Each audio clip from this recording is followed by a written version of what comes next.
여러분 안녕하십니까? 뉴스9 윤정호입니다. 전공의 이탈로 시작된 의료 공백 사태가 6개월을 넘기면서 응급체계 마비라는 새로운 비상사태가 발생했습니다. 지역 병원에서 나타나기 시작한 응급실 진료 차질이 점차 수도권 병원으로 확산하더니 이제는 이른바 대형 병원, 빅5 병원에서도 나타나고 있는 것으로 확인됐습니다. 이런 가운데 간호사가 주축인 보건의료노조는 이번 주 목요일부터 총파업을 예고하고 있습니다. 여야정 의료계 모두가 자기 생각만 강요할 때가 아닙니다.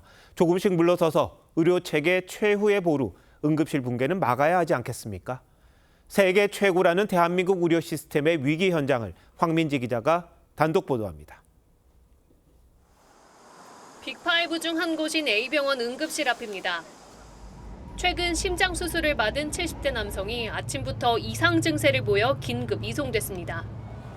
하지만 기다리라는 말밖에 듣지 못합니다. 기다려보라는 게 대책이 없나. 다른 병원도 똑같아가지고 방법이 없어요. 고령의 응급 환자들이 이 폭염에 방치되다시피 내몰리고 있습니다. 요양병원에서 위급한 상태로 이곳 병원에 온 80대 환자는 30분째 응급실에 들어가지 못하고 있습니다. 정형외과, 피부과, 성형외과 이런 쪽에만 아니라 다른 병원에 보시는 게 더 빨라요. A병원 외 빅5 가운데 B병원은 진료시간 외 안과, C병원은 성형외과, 이비인후과, 비뇨의학과, D병원은 성형외과, E병원은 정형외과, 성형외과 진료가 불가능합니다. 빅5 응급실 전부 일부 과의 진료가 중단된 겁니다. 전공의 이탈 후 업무 부담을 견디다 못한 전문의들마저 잇따라 병원을 떠나면서 응급의료 체계에 전례 없는 위기가 다가오고 있습니다. 전공의들 나가고 나서 이제 당연히 평소 하던 거에 반도 못하고 있죠. 근데 게다가 지금 추석이다. 이거는 뭐 정말로 무슨 일이 벌어질지 알 수가 없습니다. 이미 전조 증상이. 이런 가운데 간호사와 의료기사 등이 속한 보건의료노조가 오는 29일 총파업을 예고한 상태입니다. 노조는 파업에도 응급실 인력은 남긴다는 방침이지만 혼란은 더욱 커질 전망입니다. 의료계를 대표하는 의사협회 이면택 회장은 국가 의료위기 수습을 위한 대통령과 국회의 결단을 촉구한다며 오늘부터 무기한 단식에 들어갔습니다. TV조선 황민지입니다. 보신 것처럼 진료 상황이 악화하면서 정치권 모두 여야 가리지 않고 위기감이 커지고 있습니다. 한동훈 국민의힘 대표는 의료계 의견을 대통령실에 전달하며 중재에 나섰고 코로나19로 입원 중인 이재명 민주당 대표는 의료대란 특위 구성을 지시했습니다. 하지만 정작 간호사 파업이 사흘 앞으로 다가왔는데도 간호사법 제정을 논의하기 위한 일정 아예 잡지도 못했습니다. 보여주기 할 게 아니라 할 수 있는 것부터 먼저 하나씩 했으면 합니다. 박한솔 기자입니다. 국민의힘 한동훈 대표는 국민 건강권은 절대적 가치라며 의료 대란에 정부가 적극 대응해야 하며 이를 위해 자신이 더 노력하겠다고 했습니다. 심각성을 인식하고 진지하고 우선순위를 두고 제안을 드리고 많은 의견을 듣겠다는. 지난주 박단 전공의 협의 회장을 만난 한 대표는 정부와 의료계 사이에서 중재 역할을 하고 있는 걸로 전해졌습니다. 특히 여당 측에서 2026학년도 의대 정원 증원 보류를 요청했지만 대통령실은 부정적 반응을 보인 걸로 전해졌습니다. 의협 측에서도 정부 측에서도 어느 정도 유연성을 가지고 해야 중개 역할의 여지도 생기지 않겠습니까? 코로나로 닷새째 입원 중인 민주당 이재명 대표는 병상지시론 두 번째로 의료대란 특위 구성을 지시했습니다. 현황도 진단을 하고 어떻게 대책을 만들어 나갈 것인가에 대해서 저희들이 고민하겠다는 말씀을 드리겠고요. 당 지도부 회의에선 의료농단 수준으로 확산하고 있다는 표현도 나왔습니다. 의료대란 장기화에 따른 윤석열 정부 실정을 부각시키려는 의도란 관측이 나옵니다.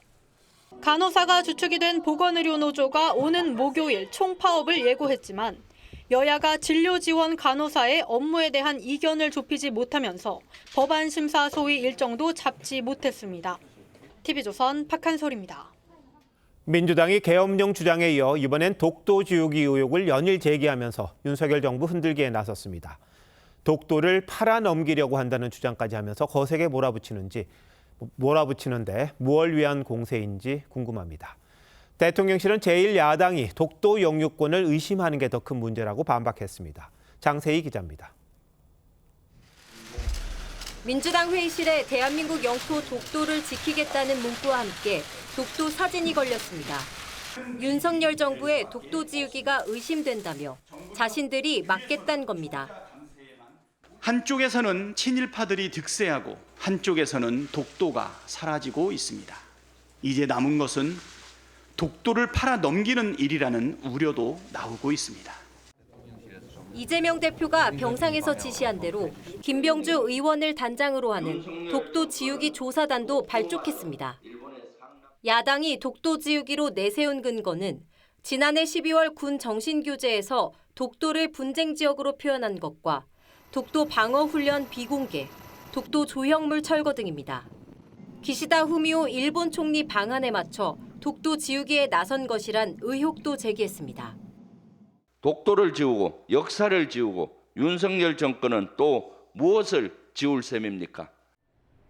대통령실은 실효 지배하는 우리 영토, 독도에 대해 거대 야당이 영유권을 의심하는 것이 더 큰 문제라고 반박했습니다. 철진한 친일 계엄몰이에 국민은 속지 않을 것이라고도 했습니다. 도대체 괴담 선동의 끝은 어디입니까? 오직 정부 공격령으로 독도까지 끌어들이는 모습을 보면 과연 공당이 맞는지, 국익에 대한 고민이 있는 것인지 의심이 듭니다.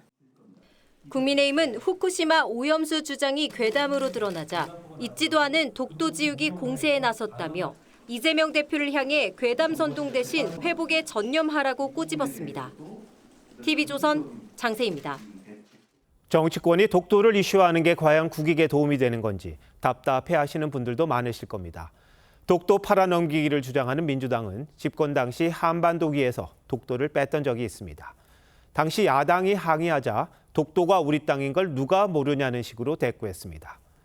입장이 바뀌었다고 이렇게까지 180도 다른 목소리를 내는 게 참 신기해 보입니다. 이태희 기자가 보도합니다. 2018년 평창올림픽 개막식에서 남북한 선수단이 함께 들었던 한반도기입니다. 깃발엔 독도와 울릉도가 따로 표기되지 않은 상태였는데 3년 뒤 국민의힘은 문재인 정부가 일본 정부 항의를 받고 빼준 거라고 지적했습니다. 독도와 울릉도가 갑자기 슬그머니 사라졌다. 이런 설명이 됐는데요. 우리 영토 아닙니까? 제가 독도? 다 알고 있지 않습니까? 독도가 우리 땅이라는 것은 누구나 우리. 문재인 정부 당시 독도 방어 훈련을 실제 병력을 동원하지 않은 채 가상훈련으로 대체한 것을 두고도 여당에선 문재인 전 대통령도 독도 지우기를 해온 것이 아니냐며 함께 조사하고 추궁해야 한다고 요구했습니다. 2012년 이명박 전 대통령이 독도를 방문했을 당시 통합민주당은 조용한 외교를 강조한 바 있습니다. 독도를 분쟁 지역으로 만드는 게 도움이 되지 않는다는 겁니다. 독도는 우리가 우리의 땅이라고 외치지 않아도 독도는 역사적으로뿐만 아니라 이미 실효적으로 지배하고 있는 우리의 땅입니다. 정치권이 정치 공세 소재로 독도 문제를 악용하면서 소모적인 논쟁만 반복되고 있다는 지적이 나옵니다. TV조선 이태희입니다. 보신 것처럼 친일 공세가 야당의 단골 소재이긴 합니다만 윤석열 정부가 독도 지우기에 나섰다는 주장, 국가의 기본 책무에 대한 문제 제기란 점에서 수위가 더 높습니다. 대통령실에선 독도 영유권을 의심하는 게 문제라는 반응이 나왔는데 민주당의 주장이 실체가 있는 건지 정치부 최원희 기자와 함께 자세히 짚어보도록 하겠습니다. 자, 최 기자, 독도 지우기 구체적으로 뭘 말하는 겁니까? 네, 박찬대 원내대표의 표현을 빌리자면 독도를 팔아 넘기는 일입니다. 정부가 독도 영유권을 포기할 거란 우려가 있다는 겁니다. 저희가 리포트도 했습니다만 근거가 있습니까? 먼저 지난해 12월 군 정신전력 교재에 독도를 분쟁 지역으로 표현한 건 정부의 실책이 맞습니다. 다만 윤석열 대통령이 바로 수정을 지시했고요. 보완된 교재엔 대한민국 고유 영토라고 명확하게 규정해놨습니다.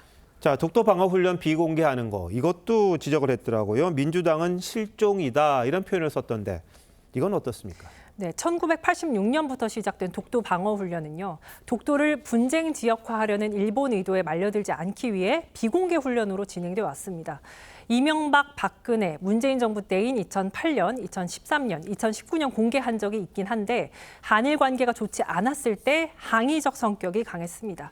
독도 조형물 철거 역시 노후 시설물 교체 일환이라는 게 관계기관의 설명입니다.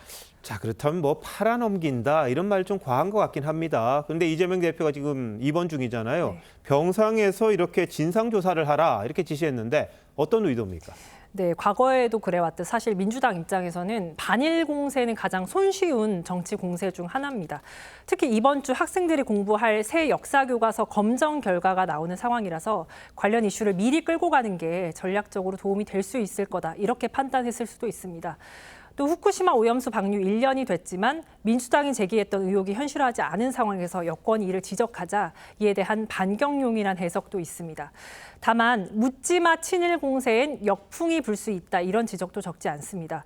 민주당 강득구 의원은 당정이 국군의 날인 10월 1일을 임시 공휴일로 정한 걸 두고 조선 총독부 설립일과 겹치는 게 우연이냐 이런 글을 올렸는데 당내에서도 과했다는 지적이 나왔습니다. 아니 10월 1일 국군의 날로 지정된 건 한참 전이고요. 네. 그리고 이게 나름 이유가 있었죠? 네, 6.25 때 38선을 돌파한 날을 기념한 겁니다. 네, 좀 과하다 싶은 생각도 듭니다. 자, 그리고 이재명 대표가 병상에서 이제 두 번째 지시한 게 의료대란 실태 조사잖아요. 네. 여기에도 무슨 배경이 있는 겁니까? 독도 지우기가 이념 공세라면 의료대란은 민생 문제 공세라고 볼 수 있는데요. 의료 공백이 6개월째 이어지고 있는 상황에서 정부 여당의 책임을 묻겠다는 의도로 보입니다. 특히 여당 내에서도요, 의료대란을 더 이상 끌고 갈 수 없다, 사태가 심각하다라는 위기감이 적지 않습니다. 한동훈 대표도 지난 20일 박단 전공의협의회 비대위원장을 만나는 등 대통령실을 상대로 여러 경로로 설득에 나선 걸로 알려졌는데요. 하지만 갈등의 핵심인 의대 증원 문제에 대해서 대통령실의 입장이 워낙 확고한 상황이라 한 대표 중재 공간이 크지 않은 게 문제입니다. 네, 한 대표의 공간을 좀 뺏겠다 이런 의도도 있을 것 같네요. 근데 이게 의료 문제라는 게 뭐 여야의 정쟁거리가 아니라 민생 문제니까 말하신 것처럼 의료 공백 문제 여야가 한 마음으로 좀 해결했으면 하는 그런 마음입니다. 네, 잘 들었습니다.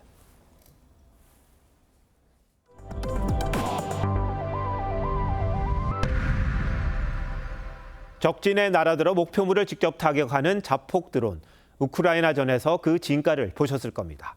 북한이 처음으로 자폭 드론을 활용해 우리 군의 K2 전차 모형을 파괴하는 장면을 공개했습니다. 김정은은 많이 생산하라는 지시까지 내렸다는데 러시아가 기술을 이전해 준 걸로 보입니다. 먼저 윤동빈 기자입니다. 북한 드론이 수직으로 낙하하자 우리 군 주력 전차 K2로 보이는 표적물이 화염에 휩싸입니다. 이틀 전 김정은 앞에서 진행한 성능 평가 장면으로 북한이 자폭 드론을 공개적으로 시연한 건 이번이 처음입니다. 각종 자폭형 무인기들도 더 많이 개발 생산해야 한다고 말씀하셨습니다. 북한은 지난해 7월 미군의 글로벌 호크와 리퍼를 본딴 정찰 무인기를 공개했는데 1년 남짓 만에 자폭 드론 개발을 선전하기에 이른 겁니다. 특히 러시아군 자폭 드론 란쳇의 십자 형태 날개 부분과 상당히 흡사해 지난해 9월 북러 정상회담 당시 러시아가 5대를 선물한 걸로 알려진 드론을 모방해 역설계했을 가능성도 제기됩니다. 과거에 북러 교류를 할 때 일부 선물을 하거나 그런 걸로 저희가 알고 있습니다. 그래서 그런 것들이 성능 개량이 됐을지. 최근 폴란드에 수출된 K2 전차엔 날아오는 미사일이나 드론을 격추하는 능동 방어 장치가 탑재돼 있지만 현재 우리 군 주력 전차와 자주포는 아직 성능 개량을 하지 못해 자폭 무인기에 취약한 상태입니다. 김정은은 핵탄두를 탑재한 어뢰나 자폭형 무인 잠수정과 같은 해군 무인 전력도 더 많이 생산하라고 지시했습니다. TV조선 윤동빈입니다. 북한이 이렇게 드론 개발에 집중하는 건 이른바 가성비가 좋아서일 겁니다. 김정은 위원장은 인공지능, AI 기술까지 도입하라고 지시했는데 노림수가 있겠죠. 우리 군은 무인기, 폭파 등 육해공 전력을 총동원한 대규모 한미 연합훈련을 펼쳤습니다. 차정승 기자가 보도합니다. 자폭 드론이 이동하는 목표물을 향해 정확히 날아갑니다. 우크라이나전에서 활약 중인 FPV, 조종사가 드론에 타고 있는 것과 같은 1인칭 시점 드론으로 목표 타격 순간까지 정밀한 유도가 가능합니다. 북한 역시 자폭 드론으로 탱크 포탑을 정확하게 타격하는 모습을 공개했는데 김정은은 여기에 인공지능 기술까지 적극 도입하라고 지시했습니다. 입력된 좌표대로 움직이던 조악한 수준의 무인기를 뛰어넘어 AI 기술로 목표물을 잡는 수준까지 올리겠다는 의도로 해석됩니다. 기동 장비는 계속 움직이잖아요. 먼 거리에서 GPS에 의해서 그걸 따라가면서 하는 것은 굉장히 고도화된 장비가 필요하다. 2019년 고폭탄을 장착한 자폭 드론의 훈련 모습을 처음 공개한 우리 군은 2022년 특전사에서 이스라엘제 자폭 드론을 도입한 걸로 알려졌습니다. 을지 프리덤 실드 UFS 연습 중인 한미 공군은 대규모 실사격 훈련을 진행했습니다. 스텔스 전투기 F-35는 여러 표적에 동시 공격이 가능한 공대공 미사일로 가상의 적 무인기를 폭파시켰고 KF-16은 철근 콘크리트도 뚫는 GPS 유도 폭탄으로 적 장사정포 기지를 초토화했습니다. 한미 해군과 해병대는 북한이 강하게 반발해온 대규모 연합 상륙 훈련인 쌍용 훈련에 돌입했습니다. 함정 40여 척과 상륙 장갑차 40여 대의 병력 10,000명이 참가하는데 올해 처음으로 연합 참모단을 구성해 우리 수송함에서 통합 지휘를 하게 됩니다. TV조선 차정승입니다. 북한은 무인기뿐만 아니라 최근 탄도미사일 발사대 250대를 한꺼번에 공개하면서 미사일 무력도 과시했습니다. 발사대를 최전방에 배치하면 충청권까지 영향을 미치지만 국정원은 미사일을 공급할 능력이 그만큼 되지 않는다고 분석했습니다. 북한의 실상 김충영 기자가 전합니다. 김정은이 등장하자 폭죽이 터지며 미사일 이동식 발사대 250대가 모습을 드러냅니다. 동시에 1000발을 쏠 수 있는 부대를 전방 배치했다고 위협한 건데 국정원은 실제 발사대가 있다고 하더라도 미사일을 수급할 수 있는지는 의문이라고 했습니다. 다만 110km 정도 날아가는 미사일이 북한 최전방에 배치된다면 수도권은 물론 충청권까지 영향을 미칠 수 있고 이에 따른 방어 태세를 갖춰야 하는 새로운 부담이 생겼다고 우려했습니다. 압록강 홍수 당시 상대적으로 피해가 적은 평안도엔 김정은이 직접 방문할 정도로 공을 들인 반면 자강도에선 피해 관리를 하지 않은 건 군사적 배경이 있을 걸로 분석했습니다. 자강도에 북한의 군사적 시설들이 상당히 밀집돼 있기 때문에 이러한 것들이 노출되는 것에 대한 우려 때문에 탈북 후 첫 공개 행보에 나선 리일규 전 쿠바 주재 참사는 북한 외교관들이 터무니없는 대선전 지시에 허위 보고를 하는 등 해외에서 겪은 자괴감을 전했습니다. 외교관들이 나가서 제일 먼저 하는 게 밖에 나가면 이 배지부터 떼서 주문해 줬습니다.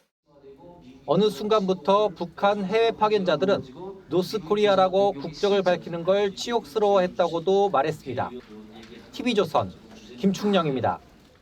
문재인 정부가 2019년 탈북 어민 2명을 강제 북송했던 일 기억하실 겁니다.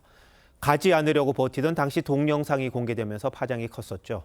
김현철 전 통일부 장관, 노영민 전 대통령 비서실장 등이 이 사건으로 재판을 받고 있는데 오늘 재판에 나온 당시 통일부 파견 검사는 강제 북송은 법적 근거가 없다고 보고했지만 당시 김 장관이 묵살했다고 증언했습니다.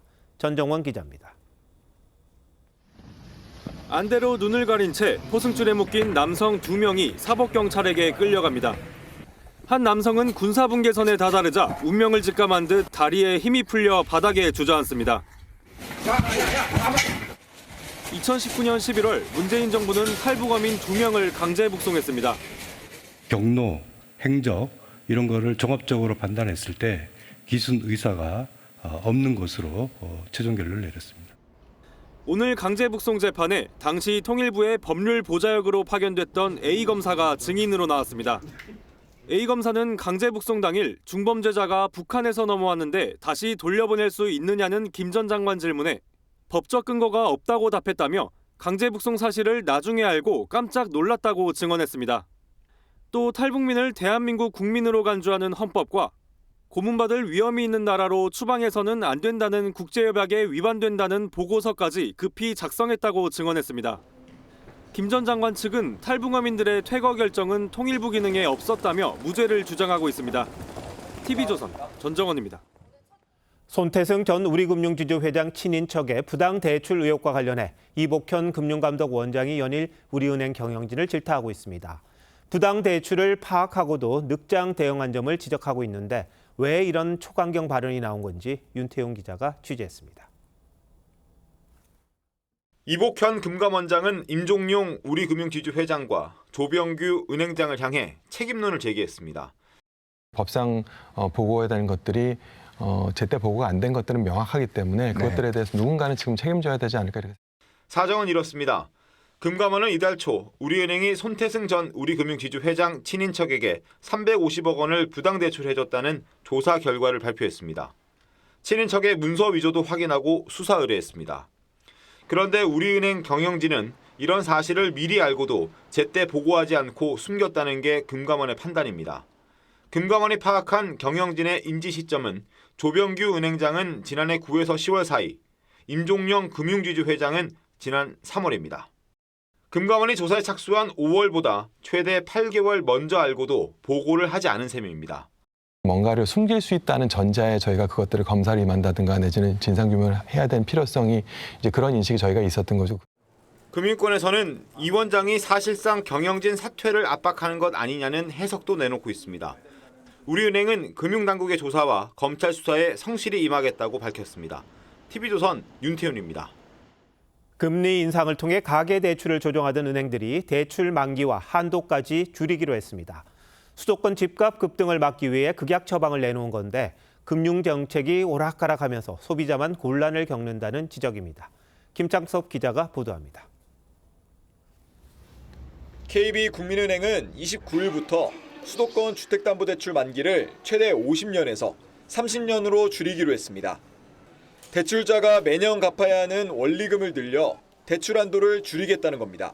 대출은 저희가 좀 제한적으로 가져가야 가계대출 양을 좀 줄일 수 있어서 실수요자 위주로 준비됐고, 우리은행도 다음 달부터 다주택자의 생활안정 자금 한도를 2억 원에서 1억 원으로 축소하고, 신한은행은 오늘부터 갭투자에 악용될 가능성이 높은 주택에 대해선 전세대출을 중단했습니다.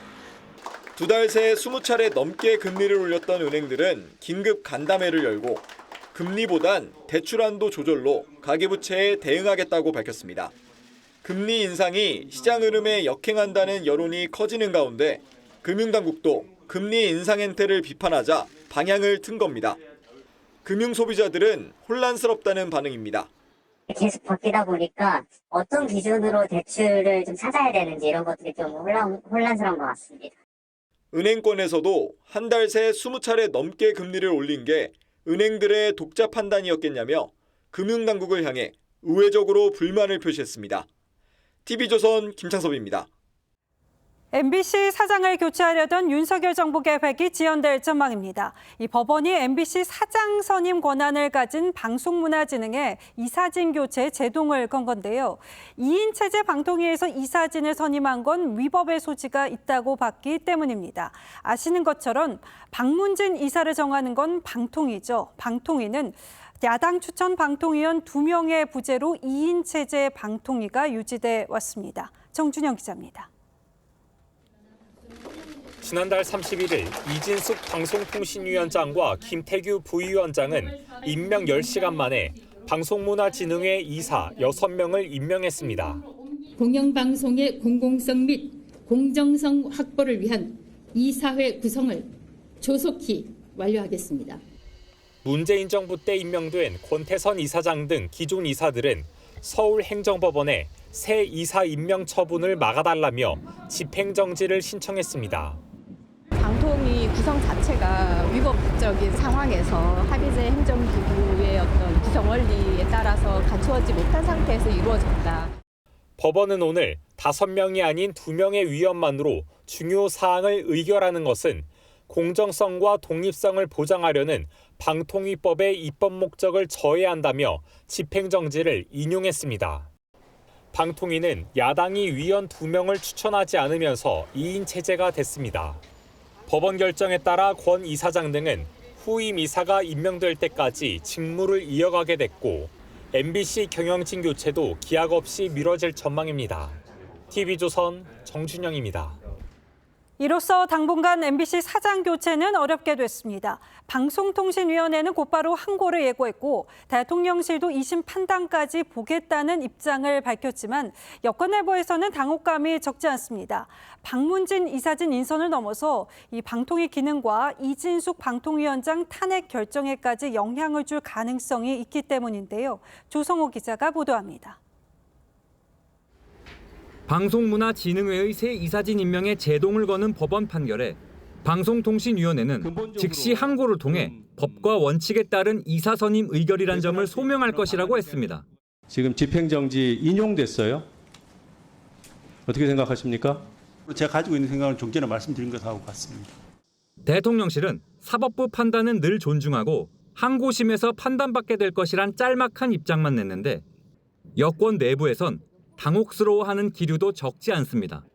국민의힘 미디어 특위는 방통위에서 절차와 규정에 따라 이루어진 인사권 집행이었다며 그 효력이 침해된 것은 삼권 분립 원칙에 반한다고 했습니다. 반면 현행 방문진법에 따라 빨라야 내년쯤 나올 본안 판결 때까지 임기가 연장된 기존 방문진 이사진은 MBC를 관리 감독하는 업무를 계속 진행할 것이라고 했습니다.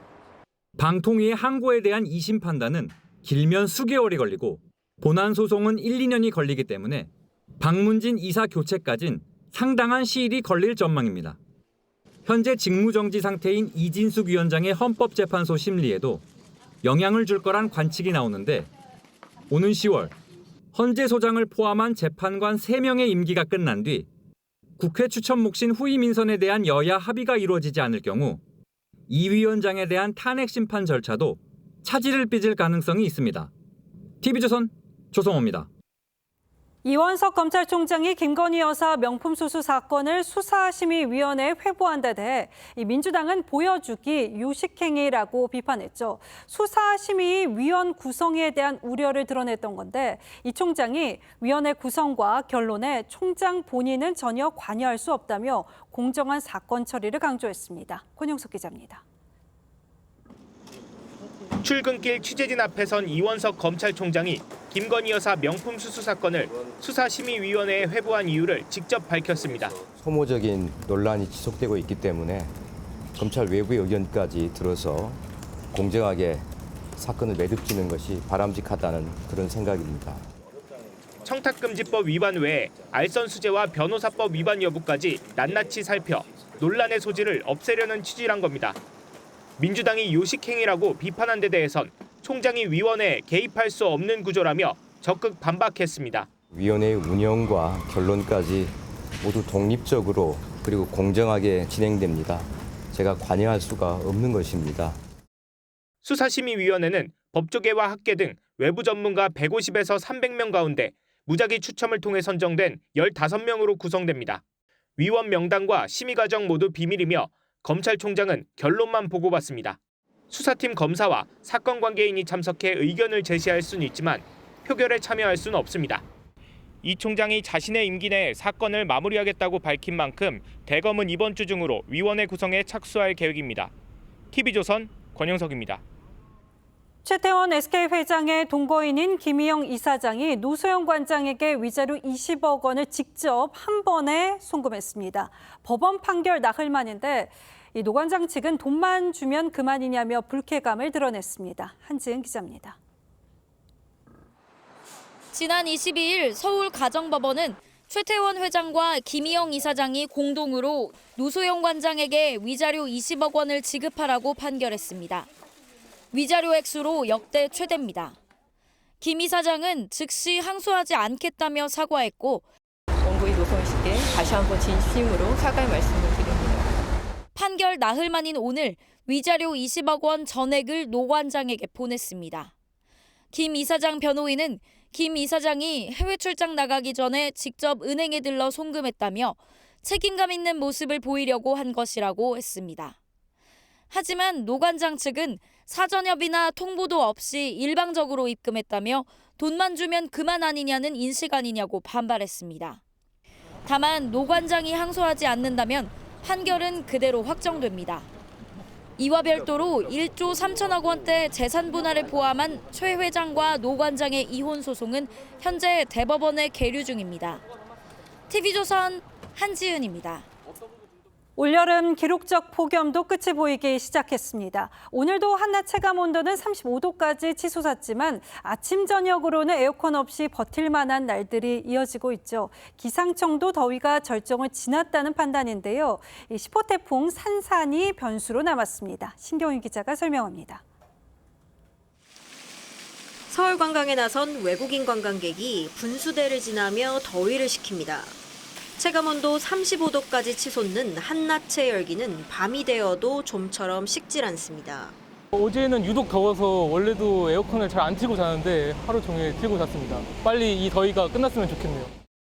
서울의 열대야는 지난달 21일부터 34일간 지속되다가 그젯밤 하루 멈췄고 어젯밤과 오늘 새벽 사이 다시 나타났습니다. 한반도를 에워싼 바다 온도도 평년보다 4도나 높습니다. 해수면 온도도 높고 아직도 우리 주변 기류가 육지 쪽으로 따뜻하고 수변한 공기를 불어넣어주는 역할을 하고 있습니다. 그런데 폭염을 몰고 온 두 고기압의 기세가 전 같지 않습니다. 한반도 상공에서 굳건히 자리를 지켜오다 최근 물러나는 모습이 포착돼 폭염이 절정을 지났다는 관측이 나옵니다. 단 북상 중인 10호 태풍 산산이 변수입니다. 산산은 이번 주 일본 열도를 훑고 올라가면서 우리나라를 향해 뜨겁고 습한 남동풍을 불어 폭염을 일시적으로 강화시킬 가능성이 높습니다. 이에 따라 더위는 9월 초까지 이어질 걸로 기상청은 보고 있습니다. TV조선 신경입니다. 부천 호텔 화재로 숨진 희생자 5명의 발인식이 엄수됐습니다. 이번 화재는 아주 기초적인 화재 예방 시설인 스프링클러가 없어서 인명피해를 키웠다는 지적이 나오는데요. 다른 숙박시설들은 안전한지 조윤정 기자가 서울대학가 모텔촌을 돌아봤습니다. 길 하나를 사이에 두고 89개 숙박시설들이 밀집해 있는 신촌 모텔촌입니다. 2018년 이전에 지어진 모텔들은 스프링클러가 없어 화재에 취약합니다. 여기는 그냥 소리 나면은 여기서 가로막 대처하니까.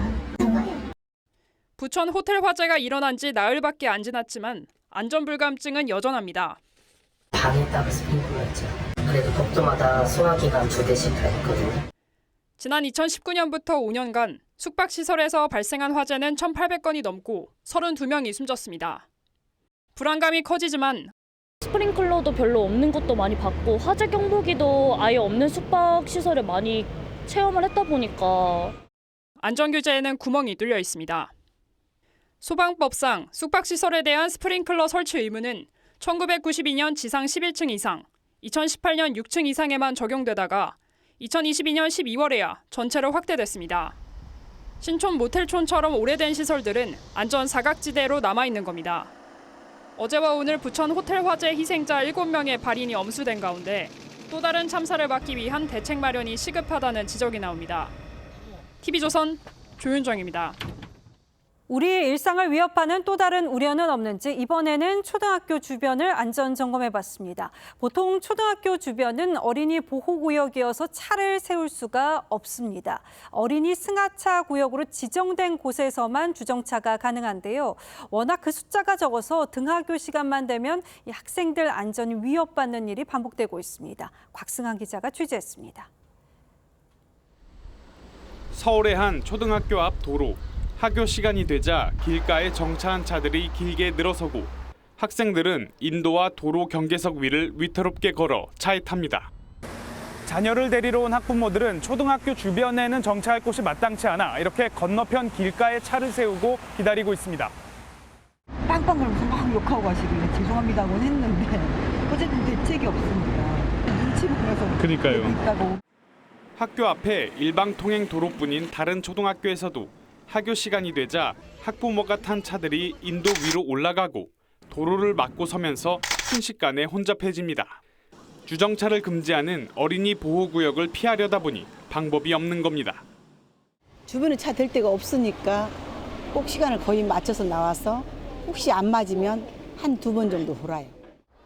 학교 앞에서 5분간 정차가 가능한 어린이 승하차 구역은 서울에 모두 520곳으로 1,600곳에 달하는 어린이 보호구역을 피하려다 보면 정차할 곳이 턱없이 부족한 상황.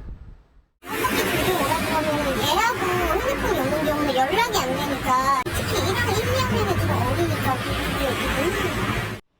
오늘부터 어린이 보호구역 주정차 집중 단속에 나선 서울시는 어린이 승하차 구역도 최대한 늘리고 있다며 도로 여건과 교통 흐름상 제한이 많다고 설명했습니다. TV조선 곽승환입니다. 우리 사회는 인파 밀집에 따른 압사 사고로 고통을 겪은 바 있죠. 최근 젊은이들의 성지로 불리는 서울 성수동에 인파가 몰리는 경우가 반복돼 우려의 대상이 됐는데요. 성동구가 오늘부터 성수역 정비 작업에 들어갔습니다. 이나라 기자입니다. 지하철역 출입구 앞에 긴 줄이 늘어섰습니다. 퇴근 시간 개찰구로 연결되는 에스컬레이터를 타려는 사람들입니다. 성수동에 있는 유명 카페와 팝업 스토어를 찾는 젊은이들과 퇴근길 직장인들이 한꺼번에 몰린 겁니다. 6시에서 6시 한 15분, 20분 동안에는 잔뜩 밀려요. 양쪽으로 저쪽하고 이쪽하고 사람들이 많이 나오니까. 지하철을 이용하려는 시민들이 차로까지 밀려나면서 자칫 압사나 교통사고가 일어날 수 있다는 우려가 제기돼 왔습니다. 복잡하다 보니까 본인 의지와 다르게 발이 좀 이상하게 움직일 때도 있고 계단이나 통행 환경이 더 개선되어야 하지 않나. 결국 성동구가 정비 작업에 착수했습니다. 지하철역 출구와 바로 연결돼 있던 횡단보도를 10m 옆으로 옮겨 병목 현상을 완화하고 보행자들이 차선을 넘을 수 없도록 방호 울타리도 만듭니다. 오늘부터 성수역 인도 확장 공사가 시작됐는데요. 지금은 경계석 철거 작업이 한창입니다. 성동구는 다음 달 중순까지 신호등 추가 설치도 마무리할 계획입니다. TV조선 이나라입니다. 미국 대통령 선거에서 민주당 해리스 후보의 상승세가 거셉니다. 전당대회 효과, 이른바 컨벤션 효과일 수도 있겠습니다만 한 여론조사에선 공화당 트럼프 후보의 7%포인트 앞섰습니다.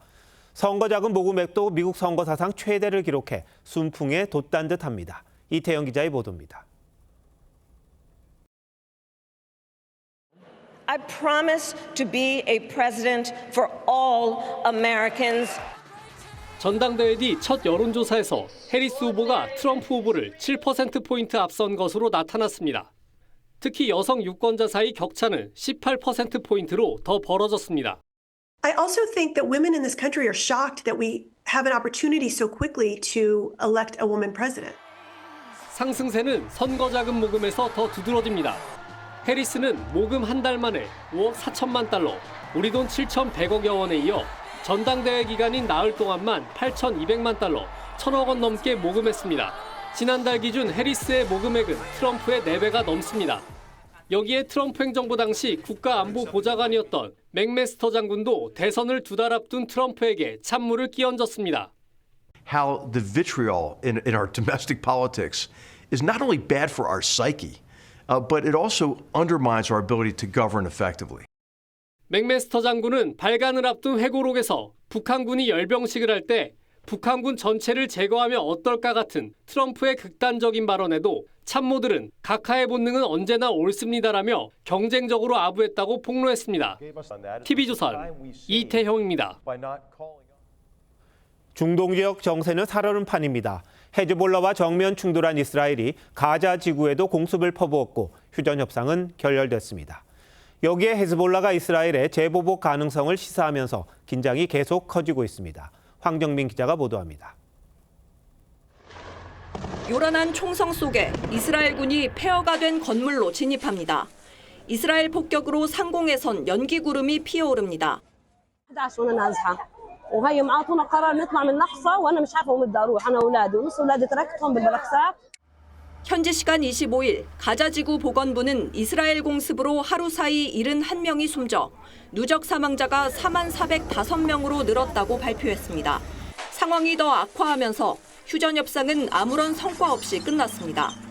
가자지구와 이집트 사이 완충지대에서 철군 문제를 두고 이스라엘과 하마스가 입장차를 좁히지 못했습니다. 이스라엘은 레바논의 친이란 무장 세력 헤즈볼라와 추가 교전 불씨도 남겨뒀습니다. צריכים לדעת שזהו צעד נוסף בדרך לשנות את המצב בצפון ולהחזיר את תושבינו בבטחה לבתיהם, ואני חוזר ואומר, זה לא סוף פסוק. 이에 맞서 헤즈볼라는 재보복 가능성을 시사했습니다. وإذا لم تكن النتيجة في نظرنا كافية فسنحتفظ حاليا لأنفسنا بحق ود حتى وقت آخر. 중동 지역 긴장이 고조되는 상황에 어제 한국인 180여 명이 종교 행사 참석을 위해 이스라엘에 입국해 우리 정부는 조속한 출국을 권고했습니다. TV조선 황정민입니다. 전 세계 9억 명이 사용하는 모바일 메신저 텔레그램의 창업자죠. 파벨 두로프가 프랑스에서 긴급 체포됐습니다. 텔레그램에서 일어나는 각종 범죄를 방치한 혐의인데 앞으로 텔레그램의 수사 협조가 가능해질지 이게 왜 중요한지 따져보겠습니다. 김대민 기자, 텔레그램 창업주가 프랑스에서 긴급 체포된 이유가 뭡니까? 네, 프랑스 경찰은 최근 텔레그램에서 벌어지는 아동 음란물 유포에 대한 조사를 시작했습니다. 이후 여러 수사기관들이 합세해 마약 밀매, 사이버 폭력, 자금 세탁 등을 들여다봤습니다. 그 결과 텔레그램이 각종 범죄를 사실상 방치하고 법 집행기관에 협력하지 않았다고 봤습니다. 그 책임을 창업자인 두로프에게 묻겠다는 겁니다. 국내에선 이른바 엠번방 사건으로 이 텔레그램이 좀 유명해졌죠? 네, 엠번방 사건은 2018년부터 2020년 초까지 텔레그램에서 벌어진 디지털 성착취물 공유 사건입니다. 주범인 조주빈은 이 사건으로 42년형을 선고받았습니다.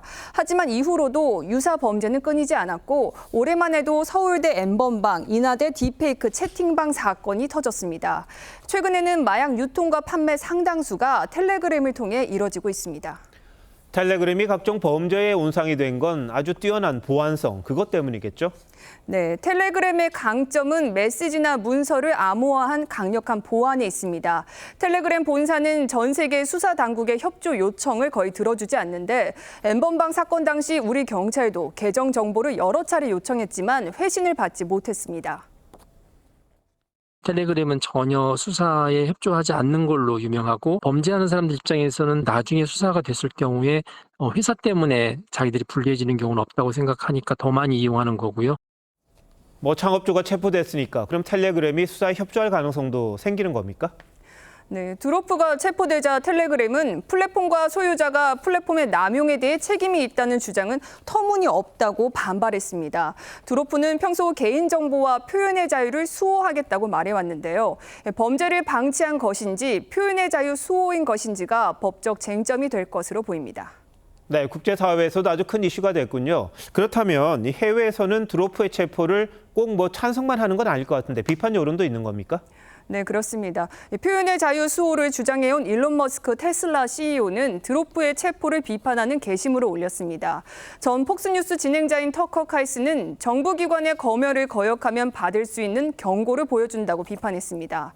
러시아는 우크라이나 전쟁 이후 텔레그램을 주요 선전 도구로 쓰고 있는데 프랑스의 간접적인 적대 행위라며 격앙된 반응을 보였습니다. 텔레그램을 규제하는 것 같지만 실은 이 텔레그램을 이용해서 커뮤니케이션하는 양 당사자의 커뮤니케이션, 즉 표현을 결국 제한하게 되거든요. 일론 머스크 같은 경우에는 X의 오너잖아요. 생각해보시면 텔레그램이 규제를 받는다 그러면 X도 규제받는 거예요. 네, 표현의 자유도 포기할 수 없는 가치지만 이렇게 텔레그램상에서 온갖 범죄가 일어나고 있다면 이걸 또 그냥 또 방치할 수는 없는 것 아니겠습니까? 국제사회가 함께 머리를 맞대야겠다 이런 생각이 드네요. 김 기자, 잘 들었습니다.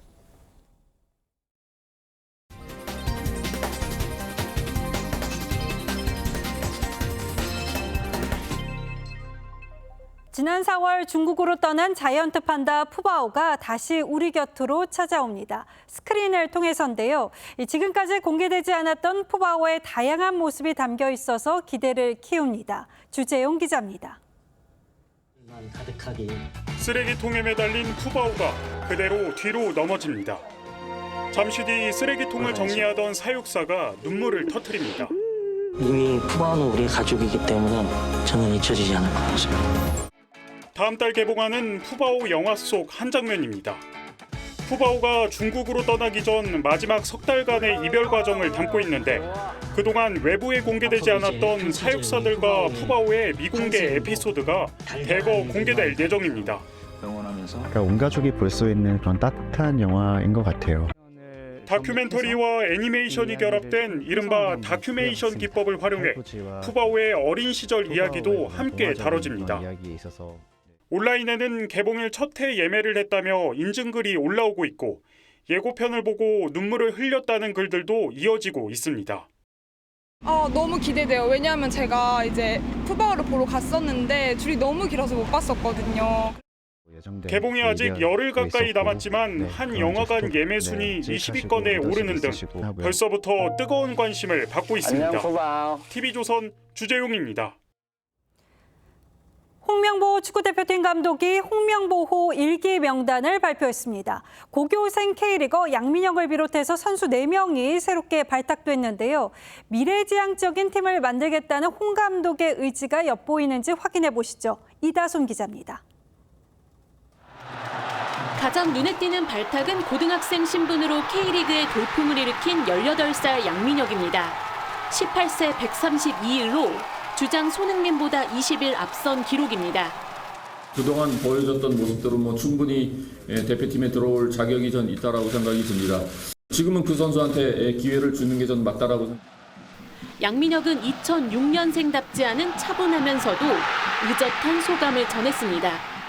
굉장히 영광스럽게 생각하고 나라를 대표하는 자리인 만큼 책임감을 가지고 더 열심히 해서 이 밖에 이한범, 최우진, 황문기 등 4명의 선수가 첫 발탁의 영광을 차지했는데 우리 대표팀의 가장 취약 포지션인 풀백 자리에 대한 홍 감독의 고민이 느껴지는 대목입니다. 10년 전 실력보다 인맥에 의존해 선수를 선발했다는 의리축구 논란에 대해 재차 고개를 숙인 홍 감독은 본선 진출국이 48개국으로 확대되는 북중미 월드컵을 겨냥해 미래지향적인 팀을 만들고 싶다는 의지를 전했습니다. 16강 진출은 더더욱 어려워졌기 때문에 그 부분을 저희가 발맞춰 나가야 되는 거에 대해서 중요한 생각을 하고 있습니다. 대한축구협회의 감독 선임 문제와 관련해 국회의 소환이 논의되는 것과 관련해서는 들은 바가 없다고 짧게 답변했습니다. TV조선 이다솜입니다.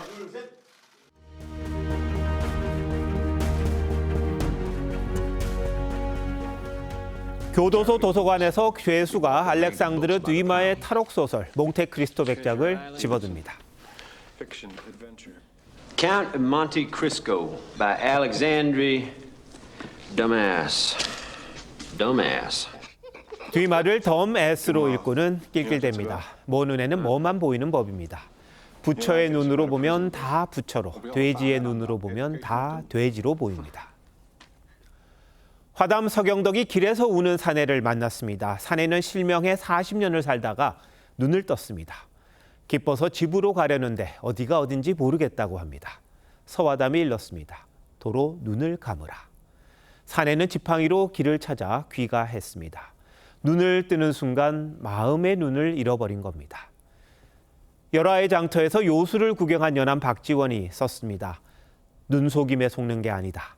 보는 자가 제 자신을 속이는 것이다. 연암은 그걸 망상이라고 했습니다.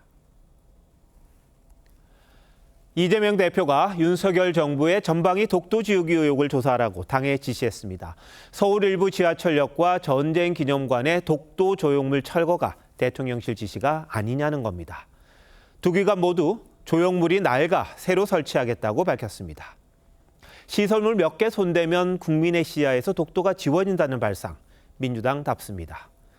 이 대표는 비공개 독도 방어 훈련도 주권을 부정하는 반국가 행위라고 했습니다. 2년 전엔 한미일 동해 군사훈련을 극단적 친일이라고 했죠. 독도에서 185km 떨어진 공해였는데 왜 독도 인근에서 하느냐고 했습니다. 게다가 문재인 정부가 세 나라 정상의 합의에 따라 시작했던 훈련인데 말입니다. 독도는 우리가 지배하고 있습니다. 우리 영토라고 자꾸 내세우는 건 국제 분쟁 지역으로 만들려는 일본을 도와주는 셈입니다. 그런데 이 대표와 민주당은 친일몰이에 자꾸 독도를 끌어들이려 합니다. 주권을 해치는 반국가 행위가 될 수도 있습니다. 공산당 선언은 이렇게 시작했습니다. 유령 하나가 유럽을 떠돈다. 공산주의라는 유령이다. 이제 유령 하나가 21세기 대한민국을 떠돕니다. 8월 26일 앵커 칼럼 오늘 친일이라는 유령이었습니다.